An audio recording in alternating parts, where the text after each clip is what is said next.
Hər vaxtınız xeyir olsun. Gündəm xəbər nefrində günün ənənəvi olaraq hava haqqında məlumatını diqqətinizə çatdırırıq. Qeyd eləyək ki, sabah 9 noyabrdır və sabah olan hava haqqında məlumatı Milli Hidrometeorologiya Xidməti açıqlayıb. Belə ki, sabah Bakı və Abşeron yarımadasında hava şəraiti dəyişkən buludlu olacaq, arabir tutulacaq, amma əsasən yağmursuz keçəcəyi gözlənilir.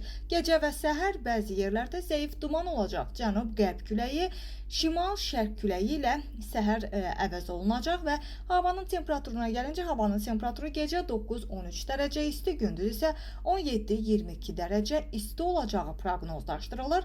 Azərbaycanın rayonlarına gəlincə Azərbaycanın rayonlarında da hava əsasən yağmursuz olacaq.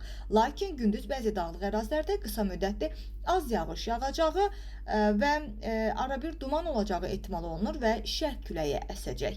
Havanın temperaturu gecə 8-13 dərəcə isti, gündüz isə 18-23 dərəcə isti olacaq. Dağlarda isə gecə 1-5, gündüz isə 8-13 dərəcə isti olacağı proqnozlaşdırılır.